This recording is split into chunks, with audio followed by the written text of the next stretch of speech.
Everybody, welcome back to the How to Podcast series. If you ever go to any type of podcasting event, you ever talk to anybody about podcasting and the name Rob Greenlee comes up, you know you're in the right spot. Because people who talk about Rob Greenlee, who have met Rob Greenlee, who have listened to Rob Greenlee, watched Rob Greenlee, you've learned a lot about podcasting. And as the gentleman continues to show up, add great value to the podcasting community. His heart is for the creators in podcasting. He understands the business from all different angles.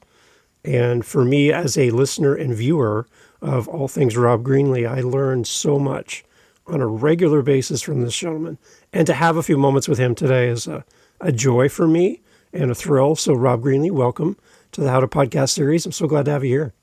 Yeah, it's great to be here, Dave. Thanks for inviting me to join you to talk to your community of podcasters and creators. It's a very interesting time.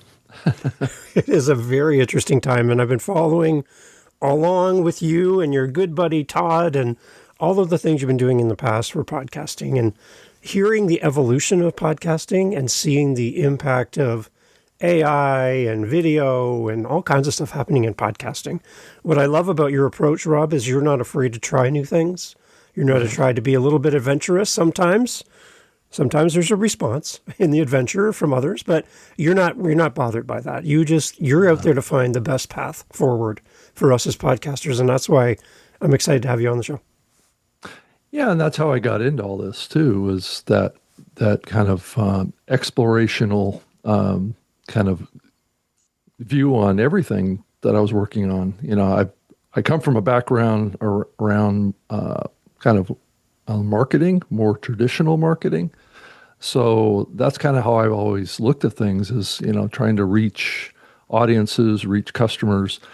To me, that's kind of one and the same thing. And that's kind of what this medium has meant to me over the years, was more of a direct relationship with people via content. So, you know, this exploration of new ways of doing that has been just part of my 20 plus year journey in this, because that's my curiosity around how things work and how things change and evolve with technology, and kind of the social aspect of this is so important now too. When you go to podcasting events as a speaker on stage, we see that right on your website, you as a panel discussion at these meetings and these conventions and meetups and stuff. How has your messaging changed over the years, Rob, as a speaker on stage, as you kind of review and look back at some of the opportunities you've had in the past? How has your message kind of been tweaking and evolving over time? I don't know that if I really think about it, I'm not sure that it's evolved dramatically. I think the creator kind of focus, or back in those days, it was really more about educating people about podcasting. And, you know, now it's not so much about educating people about what is a podcast, even though that topic has come up here recently, again, for probably the 10th time in my career that people start raising this question. Well, you know, what is a podcast, and what is its definition? Is it a technical definition of online media, or is it a content definition? And that's been the eternal struggle. And then this whole download versus streaming conversation has also been, I guess, top of mind in the progression of this medium, because when I started doing a lot of this, everything was pretty much streaming. But streaming was done for different reasons in the early years than it is now. Streaming of content online, whether it be video or audio, was done because the consumer side of things had very limited bandwidth. So we were trickling information out to them, or trickling data out to them, or trickling media out to them in a format and in a flow that was compatible with their internet connection. So that's a big part of things that have changed for me as I've been thinking about this medium, is that now, you know, we all just take for granted how much internet speed we have. and now the conversation is starting to shift back to streaming again, but it's shifting back towards streaming for a different reason. It's more around convenience, Right. and it's also secondarily more about metrics and understanding how much is being consumed, where it's being consumed, what areas of the content are being consumed. That's a big thing that's changed as well. Because when I started, people weren't really too concerned about that. It was more like, like hits with websites, right? There was a sign of life. That's what everybody was focused on. Now it's more in depth. So, I think as we look at this medium and how it's growing and developing, is that there's business interests that have been really driving improvements and upgrades to content experiences and delivery. And I think this term podcast is increasingly being referenced from two perspectives, one from the audience perspective and one from the creator technology perspective. And sometimes those definitions blend together, and when that happens, it creates conflict Right. because people see things through their own lens. And that's what I've been always battling, is this understanding that from an audience perspective, they see something different than what the technical side or the content creator should be looking at. And having an understanding of that difference is really key to really understanding what's happening in the medium.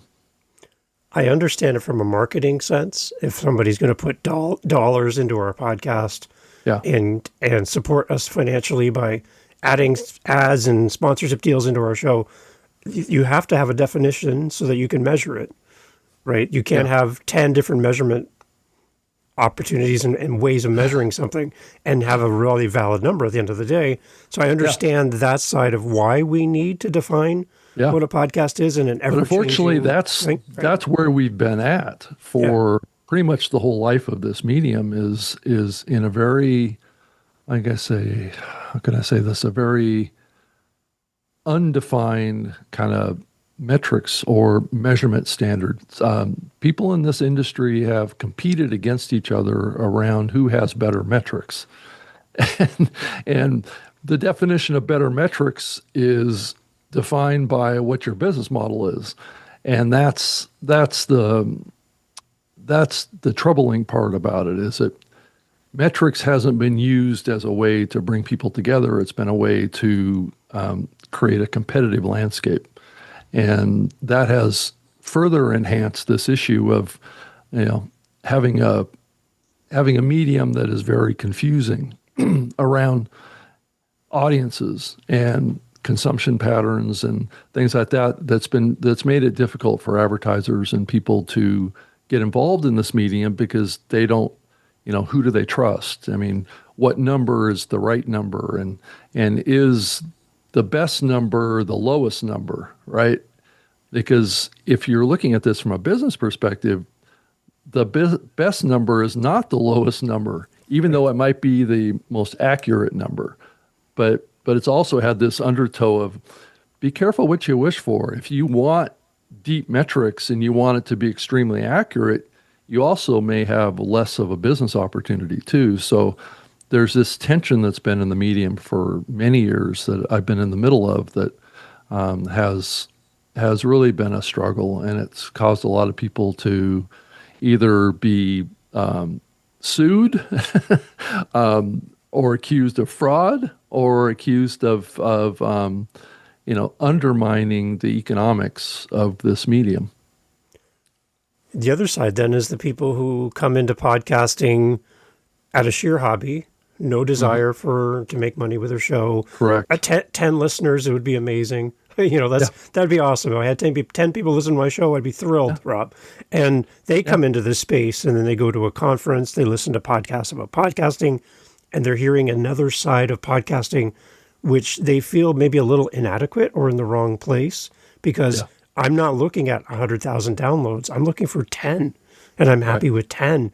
So I'm trying to balance out, as I talk on this show with podcasters, where the entry point is for somebody in that situation where they're looking for 10 listens and they're happy.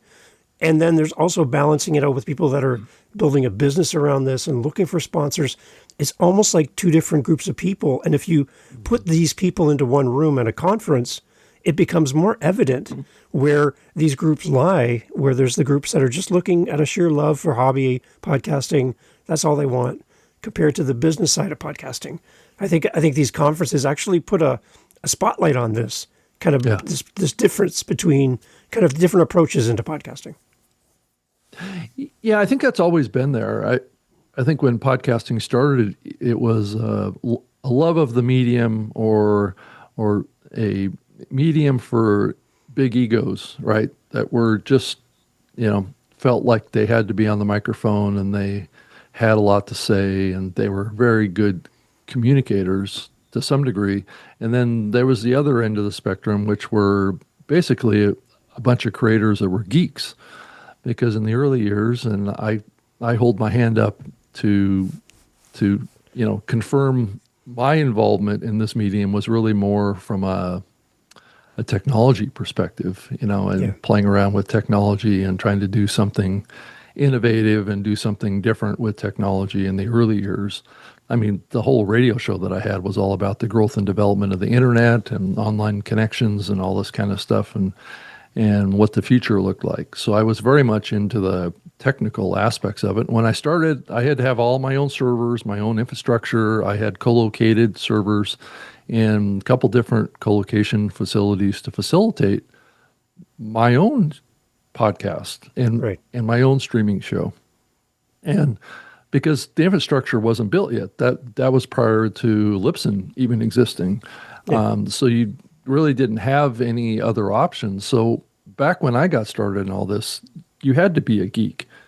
And so that's also a dividing line that has happened, I think, over the last few years too, is some of the early podcasters were male, they were geeks, and there's been some pushback in the industry over the subsequent few years around, podcasting is an old white male medium, and we have to make it more diverse, and we got to get more, women involved, and it's been an exclusionary medium where somehow all of us white guys have been excluding all these other underrepresented people out there from the medium, and that couldn't be any further from the truth. I mean, anybody could join the medium. It's just back in the early days, it wasn't a diverse medium because there wasn't an interest on the part of those cultures and those people out there to get involved in this.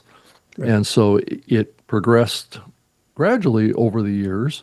And now we're seeing, a lot of women involved and a lot of diversity. And as we've seen the medium grow globally, that's not an issue anymore. But that happened because we took technology out of the process and made it easier for people to not have to worry too much about technology to be a podcaster. It's interesting that people are still wrestling with the term of what is a podcast today. And I'm curious, Rob, from your perspective, because of video, really. Because of video, yeah. Do you consider a definition of podcast being a content, a delivery, or how it's received, or a combination of the three? Well, this gets back to what I was saying just a few minutes ago. Was I think it depends on who you're talking about. Okay. If you're talking about audiences, they see what looks and sounds like a podcast as a podcast. They don't really care about the technical definitions of anything.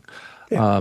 RSS is kind of completely off the table for most consumers of online content now. Yeah. But podcasters still need to know what it is. Even today, there's a lot of podcasters that don't know what an RSS feed is. Right. Because we've been successful in taking it out of the consciousness of needing to know what an RSS feed is to some degree because of the struggle that a lot of the platforms have had in educating people about what it is. So let's just, disappear it and handle it on the back end to let the servers talk to servers, and all the humans need to do is push a button, and there's no issue with that. Though there is the professional side of podcasting, which hasn't really embraced that necessarily. They've if you want to be a real professional, successful, large scale podcaster, the major platforms out there are not automating that RSS stuff. It's really an interesting dynamic that's going on. Is that on the consumer end of podcasting, those that are catering to the hobbyists and whatever, they've really dug deep into really helping that podcaster make it as easy as possible. Get the RSS, push a button, it submits it to Spotify or to Apple or whatever. But if you look at the professional platforms, they say, if you're going to be on our platform, you're going to have to cut and paste that RSS feed and manually submit it to all these platforms. So it's an interesting twist on this. I would have thought that the professional side would have automated this RSS focus and taken it completely out of the mix, but that only seems to have happened on the consumer side. So on not the consumer of the content, but the consumer side of being a podcaster, right? So if you're a hobbyist or whatever and not as concerned about monetization, they've stripped out a lot of the technical knowledge needs and being able to understand what an RSS feed is. It's interesting because I'll hear people say, well, I posted a short little clip of my 45-minute episode on TikTok. It's 40 seconds long. And somebody said, that's how I consume your podcast. I never listen to the 45-minute episode. I only listen to what's on TikTok. Yeah. So in that moment, you can either push back and go, well, that's not my podcast. That's a clip from my podcast. But what if that's how that audience is best served? And wouldn't you consider that? I know keeping the metrics out for ads, but just as a pure conversation about podcasting, wouldn't you be okay with the fact that somebody found your content and enjoyed it, even on that small little taste of it, right? Well, I mean, if you look at it from a content perspective, it is a clip from your podcast. So, and those shorts platforms are almost like a separate medium to some degree. People will go in there and just consume there. That doesn't mean that they're going to consume it and then immediately go over to your long form content and consume it over there. So you kind of have to treat these things as independent platforms from each other. But the content that you're creating, I mean, I do this all the time with the shows that I do. I publish shorts out from them too. It's a short from my podcast. So, do I call it a podcast when it's in the short form? Yeah, I think it's a clip from my podcast. So It's got its own little definition. But I think, and if you do a show that looks and sounds like a podcast like we are right now, that's only available on YouTube, I think the definition of what a podcast is comes into play too, because it looks and sounds like it's a podcast. We're talking into microphones, we're having a conversation, and that's what most people understand a podcast to be. So, I'm not going to argue with the consumer of this and say, well, it didn't have an RSS feed because, so it's not a podcast, it's a YouTube video. Right. Well, it can be both. The last thing you're going to do is try to convince somebody on the receiving end of what they think a podcast is. Right. Yeah. But I think that's what the industry has thought that they need to do. Is we need to do a Got Milk campaign to convince everybody that that there's podcasting is this and it's not that. So I go, that's a waste of time. Yeah. This whole medium of podcasting is evolving and changing, and the fact that the definition's getting broader and more people are coming into the space with their own opinions of what a podcast is. I'm hearing podcasts about podcasting going into like a really deep conversation around this topic, trying to define podcasting from many different perspectives. And what's interesting is not everybody always agrees, Rob, but we all kind of come together in some way and we find some common ground as creators around what this medium is and what it can be. And I think that's the other part is what I love about what you're doing, Rob, is you're testing the limits. You're working on what's out there right now. You're thinking about what's coming in the future. You're not just focused on podcasting as we know it right now. You're focusing more on what it could be. and this kind of blended version of how we show up as podcasters. Can you talk a little bit more about your strategy around that? Yeah, I mean, it's always evolving. So it's never a static opinion that I've had, and it's always been that way for the 20 years that I've been in this medium, because it's not a podcasting, in my view, has really not been any kind of a revolution. It's been more of a evolution. And so as we've journeyed through this, consumer behavior and creator behavior kind of evolves over time, and it's always reflected technological innovation. It's always flowed along that path. So like a big inflection point, just to give an example, was the announcement on Apple's part of the iPhone. Right. That was a huge inflection point for podcasting, and that was because of a technological innovation. And so, that's why I've really kind of honed my attention to looking at what's happening with AI. But I've also honed my attention to it to the point where it's like, okay, I've played with this, I've seen how it works, but I'm also a little skeptical of its impact, right? And the impact may not be what we maybe thought it would have been maybe a year ago, or less. I think the impact of AI right now is somewhat convoluted.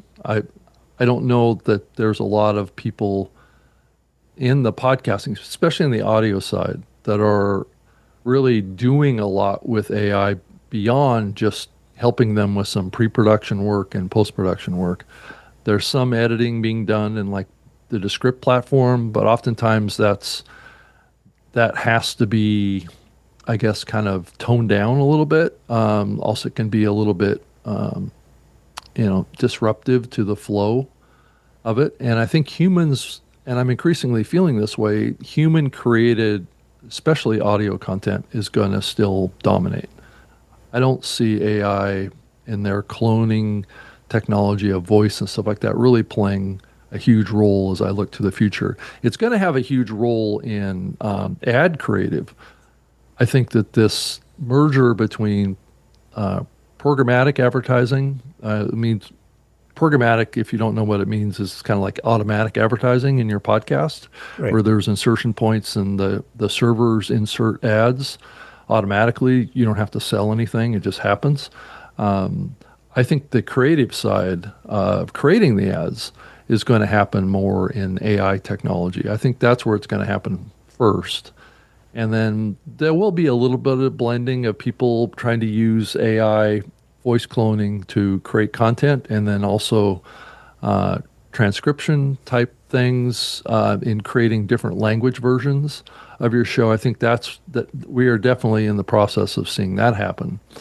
And it's happening on YouTube right now too, where an English spoken podcast will be translated into pretty much every language on earth now automatically on the back end. So you won't have to do that yourself. But I'm increasingly hearing podcasters, because I've been asked this question many times, well, what's the best way to create a Spanish version of my show, right? And so I think that's where kind of that AI technology of sorts and cloning could help with. So those are the innovations that are happening, but the actual creation of the content itself, I think, is still going to be pretty dominated by humans. Okay. Yeah, and I can see that here in Canada. We have French and English, the two official languages in Canada. So predominantly a lot of podcasts in Canada are English speaking. So there's a great opportunity to reach more of a French audience here too, right? In Canada, right? Yeah. Yeah. So, that's a great opportunity. I think all these tools in AI, they're showing up everywhere. Like I use Canva, I use a bunch of different places. Yeah. It's just everywhere. It's kind of blending its way into our everyday tasks and things that we do. It's making things a lot easier. Yeah, and, it brings perspective. Yeah, I agree with you. It brings some efficiencies. It's speeding things up, but I increasingly find myself really kind of having to really human edit pretty much everything. If I take it just out of the output, there's just there's something missing Yeah. almost every time. And I feel a little bit uncomfortable just using output in any kind of human communication, without doing any kind of editing to it. I don't know if it's just because AI kind of speaks in its own kind of language cadence and its own kind of, Yeah. it pumps out content that's kind of generic and maybe overly positive, that feels a little or inauthentic, might be a good way of saying it. Yeah. It feels a little bit too flowery at times, and that's not how I speak. So it's not going, somebody that would read something that I wrote and then read something that AI wrote would have a completely different experience. I heard that when you had your guest co-host AI on your show. It was like very, very, he was very kind to you as the host. Right. He didn't argue. He didn't have what about this, Rob? He didn't have that. Yeah. It was a very different from you and Todd, because I love the dynamic between the two of you. That's really fun to listen to that. It was a very and I think it's a good example right? of that dynamic is that AI is there's something missing there, and that what's missing there is that human emotion, right? The fluctuation in the human emotion and inflection. I mean, AI can speak very concisely, can have a lot of depth of information, but I think like I said in my last episode is that it's almost like having a color commentator in a sports event, right? So you have the lead host and then you have a color commentator that has all of the stats on all the players, right? Right. And it can add that layer to this. So AI is really kind of like a data source for me. So that increasingly, that's kind of how we just have to treat it. We can't expect it to be like a real human co-host. So, right. Where do you think AI should be today? You were kind of mentioning to me earlier that AI doesn't really seem to be at the spot you thought it might be, and a little disappointed possibly that it could be better. Where were you anticipating AI would be today as you kind of watch AI develop? Well, I guess when AI started to roll out, I guess I had this perception that it was something more than it is. And I think that's, I've learned here that that's maybe a little inaccurate. I think a lot of what's happening with the AI stuff right now is that there's been a lot of hype around it, right? There's also been a lot of kind of doomsaying and things like that. And I saw this happen with the internet in the early years too. And that's kind of why I'm kind of pivoting a little bit on this, because I saw what happened. This is probably 10 plus years ago when everybody was talking about what's called machine learning. Right. And that, I believe, was the early, kind of process that we see today in AI, is that this is just a more advanced machine learning process. I wouldn't even say it's artificial intelligence. I would say it's more computers are still learning, and everything that these computers are learning is coming from humans.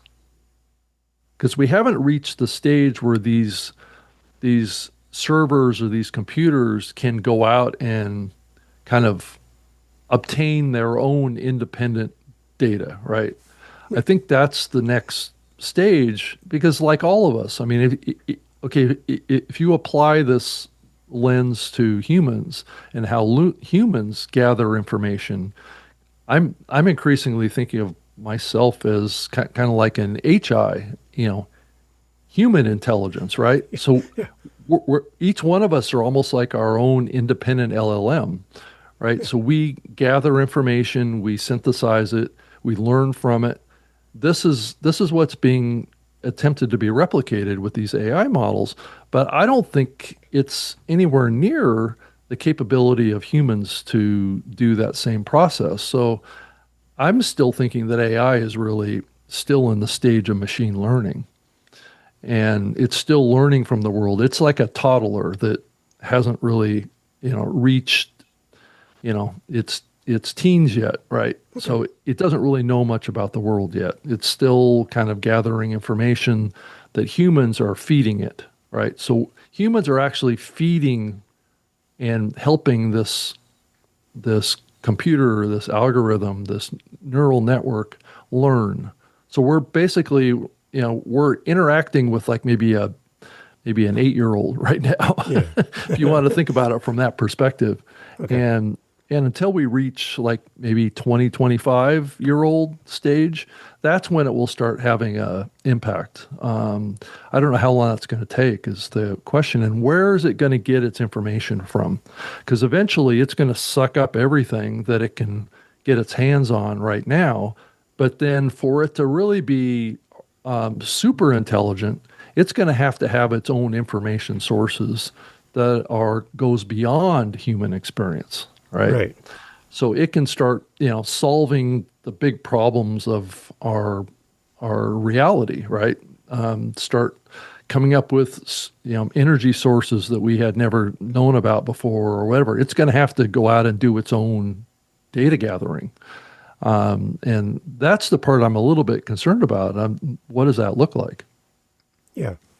The one thing I do like about the AI is the connectivity, where if you put it in a medical sense, you'd have a doctor in Toronto, Canada, a doctor in California, and a doctor in Mexico, all working on the same project. They don't know each other, but their research combined together could come up with an answer faster than any one of those three on their own. That's true. I like that connectivity idea of the large language models and how they work together. Yep. So that could create some answers too. Yeah. Yeah, I think if you get enough information together, you can start to see patterns. And I think that's the stage that we're at right now, is that they're gathering all sorts of stuff. But I have heard here recently that a lot of the big AI models have been outsourcing what they call tagging to people that live in other countries and paying them very kind of like slave wages or whatever to look at videos and to tag things, right? As, that picture that I'm looking at is a dog and right. Tagging it with what it is, right? So we're still at the stage where these models are still learning what's in the world, right? And what comprises the world. And, if I look at what like Tesla's doing with their self-driving cars, and I look at the screen that I have in my car, it doesn't have much detail about the world around it, right? It's still a little hazy and foggy, so it doesn't have a lot of depth information about the reality of the world. And I just keep thinking to myself, well, at some point, it's going to need to know all that information. How's it going to gather all that? So it can have the proper context that humans have, right? When we open our eyes, we see the world for what we can see, right? There's a lot in our world that is there that we can't see because our eyes were designed to only see a certain frequency of light. So there's other things in our world that AI is going to be able to see and experience that humans aren't. So that's the part that I'm increasingly thinking that's when we'll start seeing real revolution in what the AI is capable of doing, is when it starts to see things beyond what humans can experience and see. Right. For podcasters, Rob, who are in the space, maybe they've been in podcasting for quite a while, they've had an audio podcast and it's doing well, and then there's a lot of talk around video. And I know you've talked about this many times with Todd and other places. I'm playing with video too. I'm trying to figure it out myself. Is there a good starting point for a podcaster in concern around video, and kind of like where a good on-ramp would be for a new creator into video? Yeah, I'm increasingly thinking that the best thing, and I've experienced this myself, is just doing video on my iPhone, as a great place to get started. And it doesn't have to be the same content that you're doing with your podcast. It can just be, you pulling your phone up and doing a vertical video and pushing it out to, a couple of the shorts platforms that are out there, whether it be YouTube or Instagram or Facebook or any of these platforms and just pushing it out and start building your personal brand. Drive a message that's related to maybe the topic of your podcast, but make it different content. But if you do record video as part of your production process of your podcast, which is what I'm doing, then you can cut it up, right? And you can take snippets from it. So you just have to make a choice. Do I want to just keep doing my audio and then just kind of work my way into doing more video as I feel comfortable doing it, and just use the tools you have today?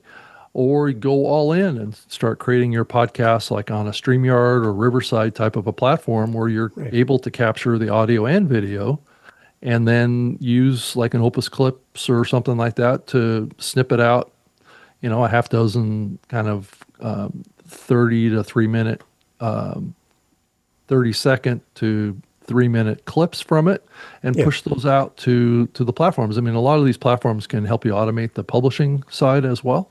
So, that would be another way of doing it. So it just depends on where you want to start. If you want to start audio only, then just kind of phase into the shorts. But if you want to do audio and video simultaneously, then that gives you more options. It's interesting. I did start off with the RSS ingestion into YouTube. And what I started out, I just treated YouTube as a backup storage drive. Right. Because I have so much. Idea, It's archiving everything. It's free to connect. I don't really have a YouTube strategy when I first started, Rob, I got to confess. But I'm seeing that even when an RSS-fed audio podcast shows up on YouTube, I've been sitting there on YouTube creating a thumbnail for it as it goes live, and somebody jumps in my comments while I'm sitting there on YouTube. And I'm like, okay, so I'm going to respond to this person. And now we're having conversations on YouTube, right? And now YouTube's going, this is good. And one of my shows is called Living the Next Chapter. It's an author podcast. And I use YouTube as a advanced listen because I'm recording in the future right now. And my guests have to wait 2-3 months to get their episode. So I put it up on YouTube right away and give them the link so they can have it, because it's the recency of the interview and they want to share it. Yeah. And they might forget about me in 2 months. So I give them that, and it's an advanced listen for my guests. My audio version of my podcast for Living in the Next Chapter, RSS fed into YouTube, no video. I just went over 2,000 watch hours for an audio-only podcast. And I'm That's great. Again, it wasn't my intention to have a YouTube strategy, but now that I'm seeing YouTube giving me great results for my podcast, I'm like, I better listen to Rob. I better start going down this path of considering what I can do to get onto this highway called video. So that's kind of what my path has been. So I'm really curious, picking your brain and hearing you talk about it, how I can baby step my way into this traffic called video, because I think there's a good upside there as well, I think. Yeah, it's the number one kind of content search engine. So, it's always going to be a good place to be where people, and it's always been a mantra in the podcasting space is, as a creator, you have to go to where there's the biggest potential audience. And for many years, that was Apple Podcasts or iTunes.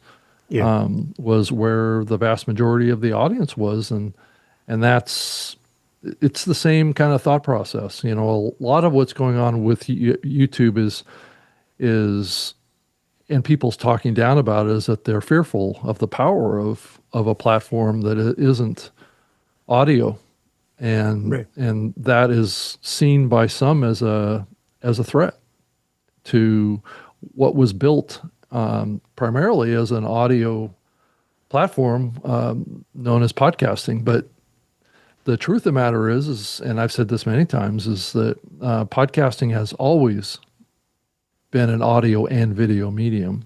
Right. And one of the reasons that it wasn't seen that way was because of YouTube. So because YouTube came in at almost the same time when podcasting started, and podcasting had a bunch of video creators that were publishing video into their RSS feeds, just like what they were doing with audio, like I do with 2 shows right now. You can, if you don't know this, you can watch video. You can get video in Apple Podcasts today. The problem is that Apple has depreciated the video side. Right. And there's been a few people in the industry that have been putting pressure on Apple to make it a first party or a first principled experience back in their app again, because they took it out. The actual kind of ability to throttle between audio and video podcasts right in the interface. Right now, you're hard pressed to find the video in Apple Podcasts, because they've really positioned it to be an audio first platform. But all they have to do is make a UI adjustment, and we're in a different era of coming back with video podcasting on Apple Podcasts, and that's going to, I know Todd is pretty much in favor of this too. Once that happens, that changes this whole conversation. Yeah. Right. Watch everybody change gears really quickly as soon as that happens. Right. Yeah. It just, is it going to happen? Is Apple going to take the suggestion and do it? Sometimes there's a significant time lag on their part of making shifts like that. But historically for Apple, when they do decide to go in on something, they're pretty committed to it. So, yeah, it usually is their idea. It's usually not doesn't come from anybody else. Right. But I've tried to have influence on those guys for many years to help them, take a path or not, or make suggestions, whatever. And sometimes they've adapted and made those changes, but they've been pretty quiet for many years now. I think it's time for them to step up and take their leadership position back again. Yeah. I think they've been advocating that for a few years, and they've let Spotify over here and YouTube over here kind of disrupt things. When Apple has a lot more power than I think they give themselves credit for in how they can shape this industry and make it stronger again. How would you say we as podcasters can lean into our HI, or human intelligence, for our podcast and share stories, be a human on video, on microphone for our audience, our community? How can we make ourselves different from all the AI stuff that's coming out right now and lean into our HI? Rob, if you could instruct us from the stage, from your point of view, for a new podcaster, how can we lean into who we are to make our show stand out? Well, I think the big thing I'm thinking about on that topic is really thinking of yourself from the standpoint of whatever you're doing, trying to position it to make a difference in the world. I think this concept of mission-based podcasting and change advocacy or improvement advocacy has really been an important genre of sorts. I don't know if it's a genre, but it's a mindset, right? Of humans trying to help humans, and humans connecting with other humans is going to be our superpower as we look to the future. It's not going to be, AI is just always going to be a companion to what we do. And I do think podcasting will be that medium or that area that's going to be human dominated. And humans consume podcasts. At this point, I do know that AIs consume podcasts, but it's being consumed for different reasons. So it's not like, an AI is going to come in and listen to it once and then leave. Humans are going to come in and consume your content on a weekly, daily, regular cadence. And there's going to be a human interaction, human kind of relationship there that is built that will not happen with AI. And so can AI supplement that and help with that? Maybe. I don't know that we've seen a clear path on how AI can help build community or whatever without being seen as manipulative of sorts. So I think the human part of it is still going to be strong and still going to dominate. So really lean into your humanness. And I think I think flaws. At some point the AI editing tools will have this filter. I've seen this a little bit already in the Descript tool, where they've got this kind of editing. It's like an intensity setting of sorts, Right. or they've tried to taper back a little bit of the heavy editing that was being done like 6 months ago in that tool, where they've kind of pulled it back, or they've taken the audio editing and blended it with the video, where they will actually edit the audio without editing the video. So there'll be little snippets of video experience in there that will have the guests or the host moving their mouth, but there won't be any audio that's heard, as its method for not having as many kind of jump cuts in the video, because they were editing the same with the audio with the video. And I think what they found is that if they adjust that and only take the audio out but don't edit the video as much, it creates a smoother experience. But it does create some awkward moments at times. So there's no perfect solution here. So if you're to create a brand new show this week, Rob, you're going to start net new, 0 listeners. You'll get a lot of listeners right away because it's Rob Greenlee. But you're going to start a brand new show. What would be your approach to a brand new piece of content you're going to put into the world? Where would you start? Well, I'm actually in the process right now of creating a whole new show. There you go. So, and I'm trying to be very purposeful about it, and trying to be very intentional about how I put it together and all the pieces and what the experience is. And I'm finding it to be a complex process. I mean, because I want it to be a very successful show. I want it to be, at the level that I had with my radio show when I started it 20 plus years ago, 25 years ago. Wow. I would like it to be at that same kind of level again, but so how I start now is very much intentional around, I'm concerned about, well, what's the reason for the show? What's my mission for the show? What am I trying to do to help the listener? What is the information that I'm sharing? What is the guest flow? How does my human experience that's expressed in the show match up with my guest experience that's additive to the show, not primary? So I'm probably never going to do interviews where the interviews or the guests are primary in the show. I'm thinking that is maybe what I did in the early years with my radio show, but I'm not sure that's what the audiences want now.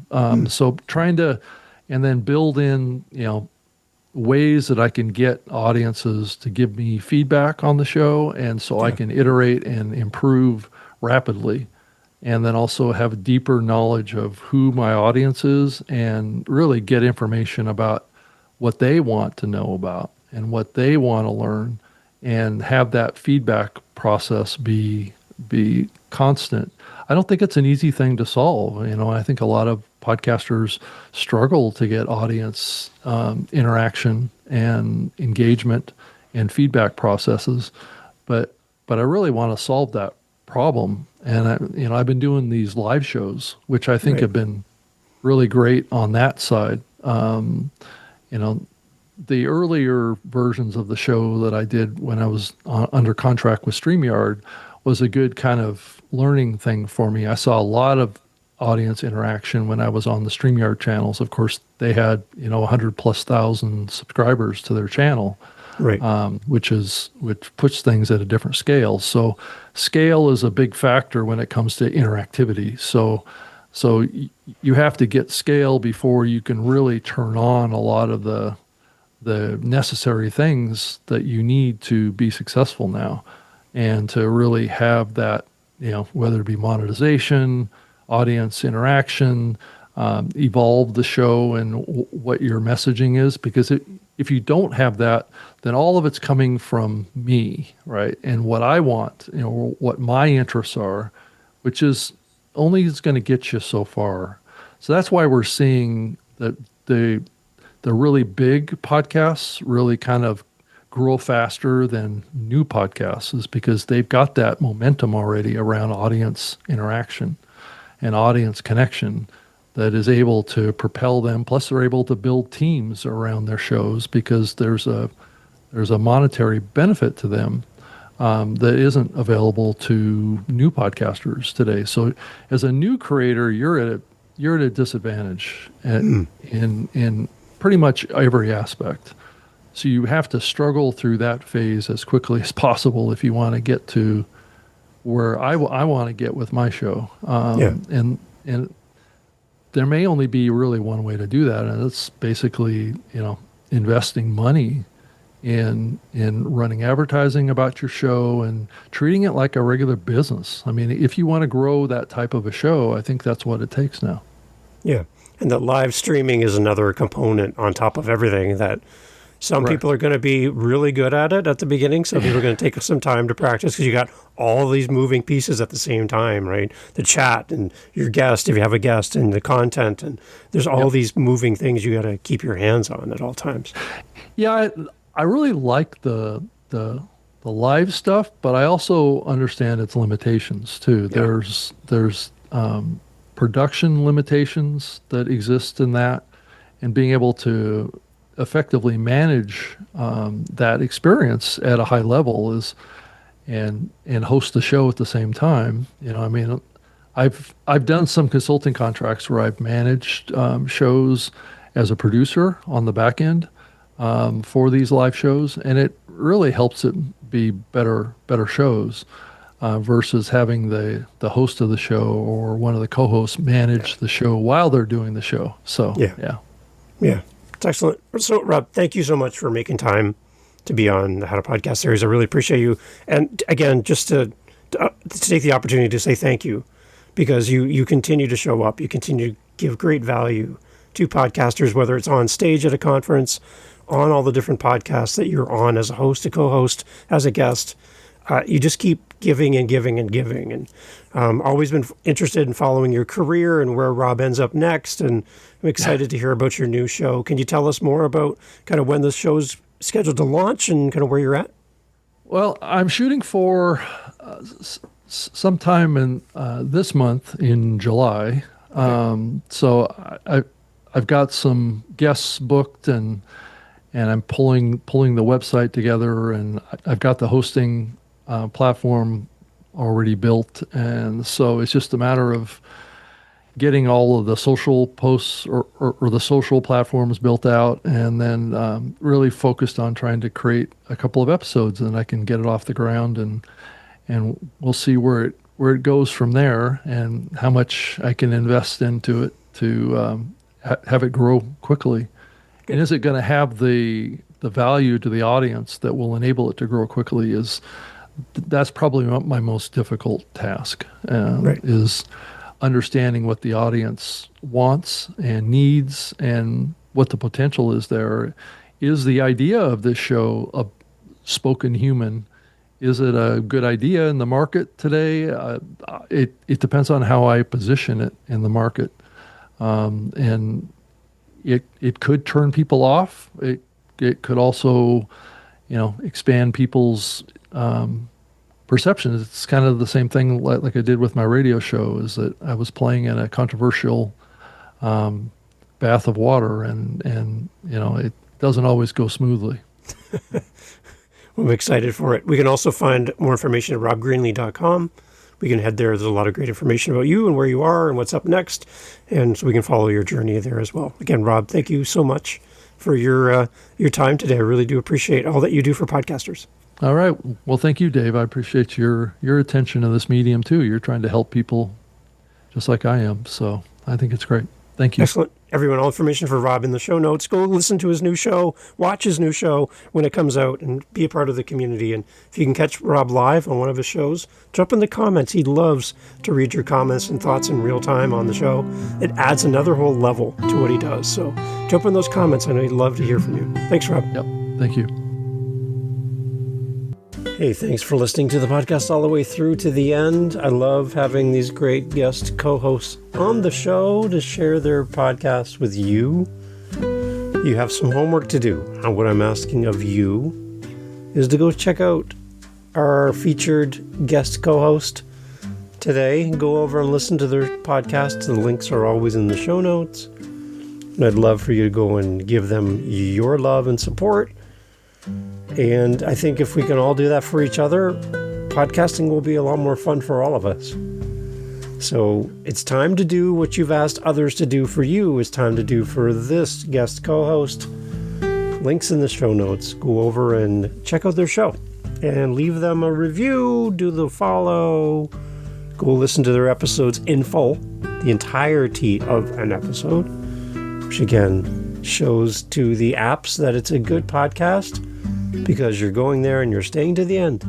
It's probably one of the best ways you can help a podcaster grow their audience and be shown to more people is by simply going and listening wherever you listen to the very end, like you're doing right now here.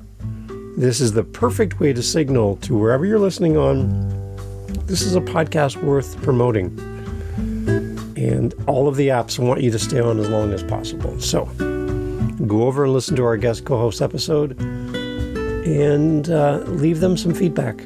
If they have a buy me a coffee, send them a coffee. If they have a speak pipe, send them a voice message.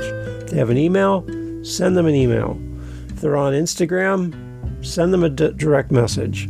Do something to support our guest co-hosts. They've given up their time to be here with you, to be here with me, and we can give that back to them with time and attention, our love, our support. Thank you for doing all that for me as well. Here on the How to Podcast series, we'll talk to you soon for our next episode.